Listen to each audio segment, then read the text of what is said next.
না না না এমন সবটি মার খেয়েছে।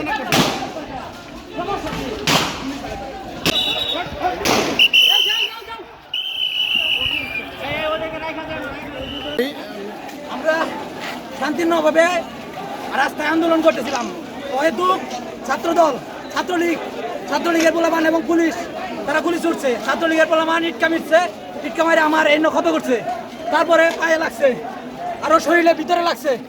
এই ছাত্রলীগের পোলাপান দালাল, আওয়ামী লীগের দালাল, সরকারের দালাল, সবটি আইসা আমরা ছাত্রদের উপর আক্রমণ করছে। ঠিক